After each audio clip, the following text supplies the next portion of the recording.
नमस्कार, स्वागत है आपका आरटी हलचल में। आपके साथ मैं हूं फिरदौस। आई नजर डालते हैं आज के हेडलाइंस पर। बुरहानपुर पटवारी संघ ने अपर कलेक्टर को सौंपा ज्ञापन, अधिवक्ता पर कार्रवाई की रखी मांग। सरस्वती नगर में होगी श्री राम कथा महोत्सव, महाराज ने दी जानकारी। भीम आर्मी ने महाराष्ट्र में तोड़फोड़ करने वाले लोगों पर कड़ी कार्रवाई की मांग के लिए कलेक्टर को सौंपा ज्ञापन। मजदूर पर जंगली सुअरों के झुंड ने किया हमला, अस्पताल में भर्ती। अब गतिविधियां विस्तार के साथ। बुरहानपुर के जिला कलेक्टर कार्यालय पहुंचकर पटवारी संघ ने तहसील कार्यालय में एक पटवारी के साथ अभद्र व्यवहार करने का आरोप लगाते हुए लिखित में अपर कलेक्टर से शिकायत की है और 3 दिन का अल्टीमेटम देते हुए कहा है कि यदि कार्रवाई नहीं होती है तो हम काम बंद हड़ताल कर देंगे। बुरहानपुर जिला कलेक्टर कार्यालय में पटवारी संघ ने अभद्र व्यवहार करने वाले अधिवक्ता पर कार्रवाई की मांग को लेकर अपर कलेक्टर को ज्ञापन सौंपा। शुक्रवार दोपहर 1 बजे जिला कलेक्टर कार्यालय पहुंचकर पटवारी संघ ने अपर कलेक्टर को तहसील कार्यालय में पटवारी के साथ अभद्रता करने वाले अधिवक्ता के लिखित में शिकायत की है। पटवारी संघ के जिला अध्यक्ष राहुल तोमर ने जानकारी देते हुए बताया कि कार्यालय में आकर पटवारी बैठा तो अधिवक्ता द्वारा उनसे अभद्र व्यवहार किया गया। यदि उन पर कार्रवाई नहीं होती है तो हम 3 दिन बाद काम बंद हड़ताल कर देंगे। तो वे अधिवक्ता ने भी पटवारी पर अभद्र व्यवहार करने का आरोप लगाया है। शाम में 5 साढ़े 5 बजे मैं और हम साथीदार 2 पटवारी बैठे हुए थे। उतने में कमल स्वामी पटवारी आया अपने हल्के से आने के बाद इसने बैग रखा बैठा और उतने में अनूप यादव वकील साहब और एक कैलाश भोइटे वकील साहब, ये दोनों आए और बोले यार हमारा रिकॉर्ड तुमने क्यों नहीं दुरुस्त किया। तो रिकॉर्ड बोले तुमने 15-10 दिन से लेके रखा है, क्यों नहीं किया। तो इनने बोला भाई रिकॉर्ड अभी मैंने 2 दिन पहले ही चार्ज लिया हूँ।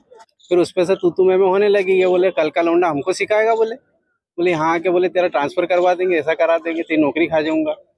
ये शब्दों से लहज करने लगे। फिर तू में करके गाली गलौज करने लगे एक दूसरे को।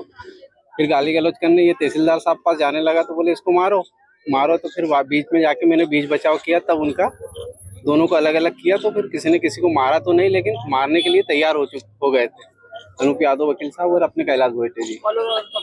हाँ, कॉलर पकड़ ली थी।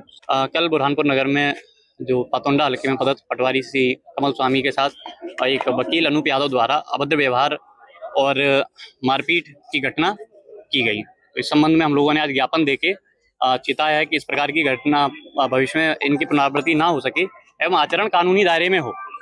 तो संबंधित वकील के खिलाफ हम लोगों ने FIR की मांग की है और यदि FIR नहीं होती है तो हम जिले के समस्त पटवारी कलमबंद हड़ताल पर जाने के लिए मजबूर। बुरहानपुर के सरस्वती नगर में 14 दिसंबर से श्री राम कथा महोत्सव का आयोजन होने जा रहा है, जिसको लेकर आज आयोजन समिति और वृंदावन से आए महाराज ने विस्तार से जानकारी दी। ये कथा 14 दिसंबर से 21 दिसंबर तक चलेगी। बुरहानपुर के सरस्वती नगर में श्री राम कथा महोत्सव का आयोजन 14 दिसंबर से होने जा रहा है, जिसको लेकर आज वृंदावन से आए श्री दीनबंधु दास महाराज ने जानकारी दी। शुक्रवार दोपहर 2:30 बजे सरस्वती नगर में वृंदावन से श्री दीनबंधु दास महाराज आए। उन्होंने जानकारी देते हुए कहा कि श्री राम कथा सेवा मंडल लक्ष्मी नगर और ब्रह्म शक्ति नगर की ओर से कथा का आयोजन किया जा रहा है। 14 दिसंबर से 20 दिसंबर तक दोपहर 1 बजे से 5 बजे तक कथा होगी। पहले दिन श्री राम कथा की महिमा बताई जाएगी। रोजाना अलग अलग प्रसंग पर कथा सुनाई जाएगी। बुरहानपुर के जिला कलेक्टर कार्यालय पहुंचकर भीम आर्मी के पदाधिकारियों ने महाराष्ट्र के परभणी में तोड़फोड़ करने वाले लोगों पर कड़ी कार्रवाई हो, इसकी मांग की है। इस दौरान बड़ी संख्या में पदाधिकारी और कार्यकर्ता मौजूद थे। बुरहानपुर जिला कलेक्टर कार्यालय पहुंचकर भीम आर्मी ने महाराष्ट्र के परभणी जिले में हुई तोड़फोड़ की घटना को लेकर कलेक्टर को ज्ञापन सौंप कार्रवाई की गुहार लगाई। शुक्रवार दोपहर 1 बजे भीम आर्मी के पदाधिकारी जिला कलेक्टर कार्यालय पहुंचे और उन्होंने यहां पर कलेक्टर भव्य मित्तल को ज्ञापन सौंपकर महाराष्ट्र के परभणी जिले में हुई तोड़फोड़ करने वाले लोगों पर कड़ी कार्रवाई हो और जो लोग दोषी है प्रतिमा के पास रखी वस्तुओं से तोड़फोड़ की गई है उन पर कड़ी कार्रवाई करना चाहिए। इस दौरान बड़ी संख्या में भीम आर्मी के पदाधिकारी और कार्यकर्ता मौजूद थे। बाबा साहब के प्रतिमा के सामने जो संविधान रखा हुआ था उसको मनुवादियों ने तोड़ कर उसको तोड़ा गया। के परभणी जिले में वहां पर परम पूज्य डॉक्टर बाबा साहब के समीप एक संविधान की प्रतिकृति रखी हुई थी, जिस पर एक असामाजिक तत्व शरारती तत्वों द्वारा उसके साथ तोड़फोड़ की गई है, उसको हानि पहुंचाई गई है, जिसका विरोध दर्ज करने हम आज कलेक्टर कार्यालय में सभी समाजजन उपस्थित रहे। देखिए, ये मनुवादी सरकार हमेशा एक प्लान करके लड़ाने का काम कर रही है। महाराष्ट्र में जिस प्रकार से ये घटना घटी है परभणी जिले में, ये एक सोची समझी साजिश है। इस साजिश से पूरे देश में आग लग रही है। इनको मालूम है कि अम्बेडकर वादियों को यदि अपन ने छेड़ा तो खुद ब खुद आग लगेगी और यही चाहते हैं कि ये इस आग में यही लोग जले। जिस प्रकार से इन लोगों ने हमारे लोगों पर मुकदमे दर्ज किए हैं, इन लोगों ने अभी वापस लेना चाहिए। बुरहानपुर के संग्रामपुर में जंगली सुअरों के झुंड ने एक व्यक्ति पर हमला कर उसको घायल कर दिया। घायल के सिर हाथ पैर में चोट आई है। घायल को उपचार के लिए जिला अस्पताल में भर्ती किया है। डॉक्टरों की टीम उसका उपचार कर रही है। बुरहानपुर के संग्रामपुर में जंगली सुअरों के झुंड ने एक व्यक्ति पर हमला कर उसे घायल कर दिया। घायल को जिला अस्पताल में भर्ती किया है। शुक्रवार दोपहर 1:30 बजे संग्रामपुर में जंगली सुअरों के झुंड ने एक व्यक्ति पर हमला कर उसको घायल कर दिया। प्राप्त जानकारी के अनुसार संग्रामपुर निवासी रमेश पिता भीम खेत में मजदूरी करने के लिए गया था। जब मजदूरी कर अपने घर जा रहा था तब जंगली सुअरों के झुंड ने हमला कर घायल कर दिया। घायल के सिर हाथ पैर में चोट आई है। घायल को उपचार के लिए जिला अस्पताल में भर्ती किया है। डॉक्टरों की टीम घायल का उपचार कर रही है। जंगली सुअर ने कैसा हमला करा? पकड़ने को। तुम क्या कर रहे थे वहाँ पे? पानी पीने का। तो फिर क्या हुआ? फिर वो भागते आए फिर। हाँ, अच्छा मैं क्या पकड़ लिया। क्या नाम तुम्हारा? रमेश भाई। कहाँ रहते? अभी मामा के पास ही रहता। कहाँ पर? सांडस। वैसे जा रहा था घर को। हाँ, फिर वो पैसा पकड़ लिया, पानी पीने का। बुरहानपुर के शाहपुर क्षेत्र में पाकिस्तान के पूर्व विदेश मंत्री की जमीन है, जिसको लेकर वहां पर अवैध कॉलोनी काटी जा रही है, जिसको लेकर अब लोग सड़कों पर उतर आए हैं और रहवासी लोग जिला प्रशासन से मिलकर प्रधानमंत्री आवास योजना का लाभ मिले इसके लिए कलेक्टर से गुहार लगा रहे हैं। कुछ मामले जमीन के ऐसे होते हैं कि जो शासन प्रशासन के संज्ञान में आते हैं, उसके बाद इन मामलों का निपटारा होता है।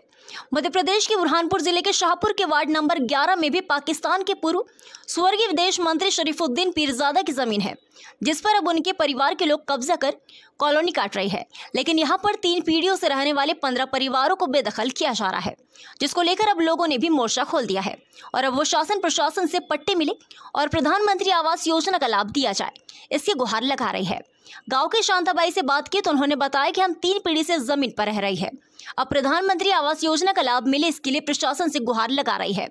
ये जमीन पाकिस्तान के पूर्व विदेश मंत्री स्वर्गीय शरीफुद्दीन पीरजादा की है, लेकिन उनके कुछ रिश्तेदार आकर यहाँ पर कब्जा कर रही है और हमें बेदखल करने की बात कह रही है।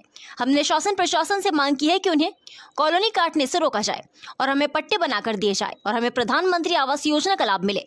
ऐसा नहीं होता है तो हम कोर्ट के दरवाजे भी खटखटाएंगे। देखिए, शाहपुर नगर परिषद से हम लोग आए हैं। वार्ड क्रमांक 11 के ये सभी लोग निवासी हैं। ये लोग मतलब 1947 से एक ज़मीन पे रहते हैं। जो ज़मीन बंटवारे के समय जिस व्यक्ति के नाम पर थी वो अभी पाकिस्तान में रहता है।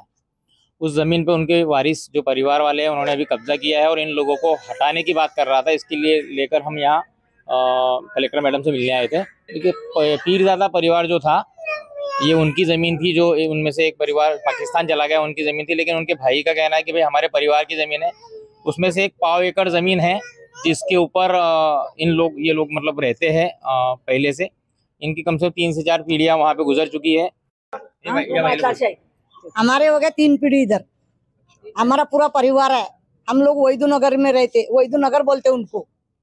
हमारे को कुछ अभी तक कोई ठिकाना नहीं, इसी कारण से हम पूरा परिवार लेके तुम्हारे पास आए हैं। आप बोल रहे हमको धमकी दे रहे जैसा। कौन दे रहा धमकी? वो अभी वो क्या बोलते उसको, महमूद। हाँ, इसी कारण से हम तुम्हारे पास आ गए। हमारे को पट्टा होना जैसा कोई जिंदगी में हमारा बच्चे को लिए रोजी के लिए हमारे को जगह हो नहीं है। अब वक्त तो चला है आपसे विदा लेने का। मुझे मेरी पूरी टीम को दीजिए इजाजत। कल फिर होंगी मुलाकात। नमस्कार।